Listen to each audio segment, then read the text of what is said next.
Hi, I'm Donna Kallner, and this is Lesson 4 of the New Age Looping Basics e-course. This is the final video in the lesson and in the course.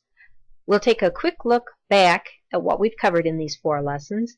I want to address a couple of things you don't really get a chance to see when the camera is focused up close on my hands, and we'll look ahead at some possibilities. Let's start with posture. Have you been nestled into a comfy chair while watching these videos and working the samples? That's great, but I want to make a suggestion. For a few minutes, give your posture as much focused attention as you gave to thread control back in Lesson 1. Find a chair that lets you sit with your feet flat on the floor, or if you're as short as I am, find a footrest. Sit up straight.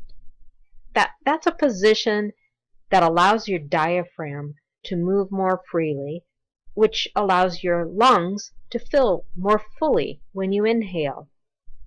Oxygen is a really good stress reliever, and even if you're not stressed, oxygen is a really good catalyst for creativity. There's a reason why they call it inspiration. Okay, that's my sermon. Now, let's take a quick look back. In this course, you've learned basic looping technique and worked at learning to control your thread and stitch tension. You've learned to work from a wrapped base cord, a round base, an oval base, and a needle chain. You've learned to add thread by trapping tails, by splicing, and with a couple of different knots. And in the last couple of lessons, we've touched on design considerations.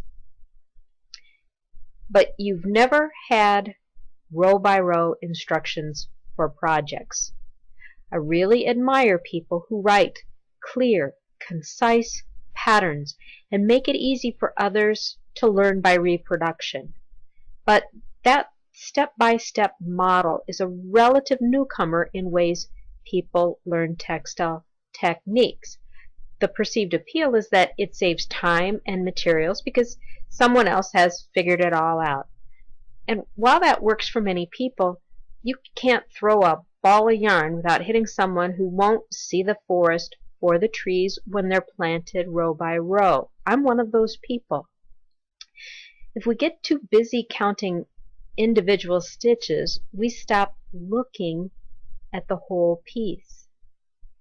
And I just have to say, there's no substitute for stopping to really look at a piece from different angles frequently as you work.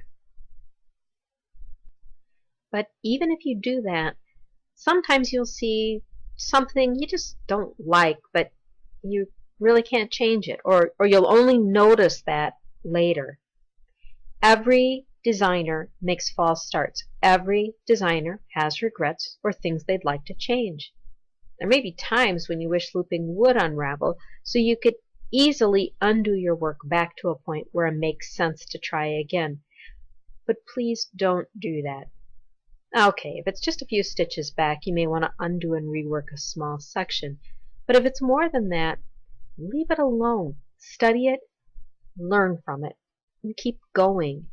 You may be able to repeat what at first feels like a mistake and come up with a new pattern. Or it may give you incentive to keep going beyond your original design plan. For example, in the last video, I showed you how 2 flip-turn panels can be linked together to make a teapot cozy. I might have mentioned that I used some of my hand-spun yarn in that sample project. You might not need me to tell you that I'm fairly new at the spinning wheel. My 2-ply wool yarn had some major thick and thin variations, which made my panel edges a little wonky. My choice of a contrast color did nothing to camouflage the wonkiness of the edges. So to me, that line just looks messy. But instead of ripping it out to do over, I'm more inclined to look for a way I can turn it into a design element. Remember back in lesson 1 when you learned how to pick up a thread to start looping somewhere where there wasn't a live edge? That's what I did on this piece. The beauty of looping is that the structure is so stable you can build onto just about any part of a piece where you can get your needle under a stitch to anchor a new thread.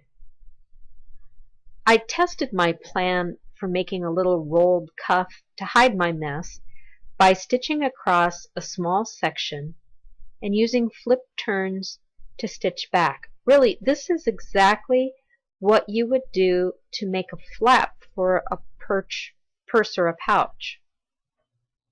It's a flip turn panel, but the panel is already attached to the piece.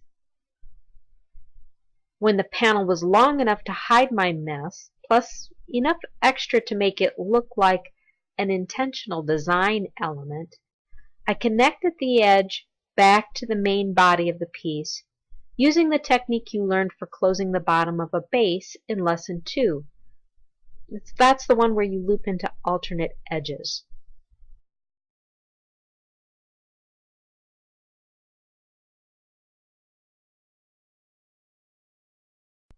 After sampling the idea in a small section, I decided, okay, that works.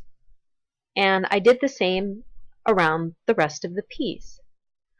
I thought about repeating the same design at the bottom of the pot cozy, but instead I decided to make a flip turn panel that was long enough to go all the way around the thing, straight on one edge and wavy on the other, using increases and decreases. When the flip turn panel was long enough to go around the base of the piece, I stitched the ends together and then stitched the edges to the piece. Where I needed to exaggerate my waves, I added some stitches. I think I even used a short needle chain at one point to elongate a line. And everywhere I stitched something down, I used that technique where you alternate edges. That helped keep the elasticity I needed in the piece for slipping it on and off the teapot. My point is, don't be fooled into thinking other designers always know exactly where they're going to end up before they begin a piece. Some do most of the time, but if you only ever go where you know the way, you're never going to find anything new. And there's still plenty of new ideas to explore in looping. You're part of a living tradition that continues to evolve.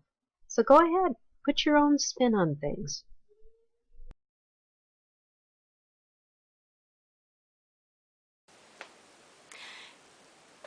That's it for lesson 4.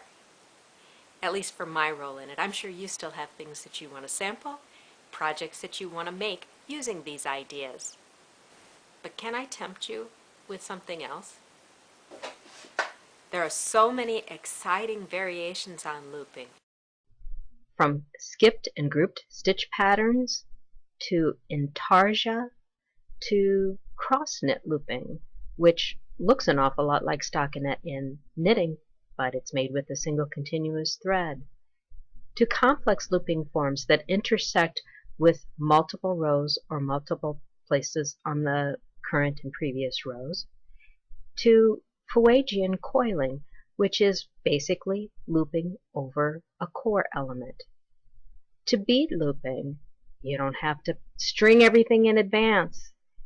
Even netting with a shuttle and gauge is a form of looping. And then there's so much you can do with free form. So think about the things that you'd like to learn with this technique, and maybe I'll see you in another e-course. Thanks for being part of the New Age Looping Basics e-course. I'm Donna Kallner. I'll see you next time.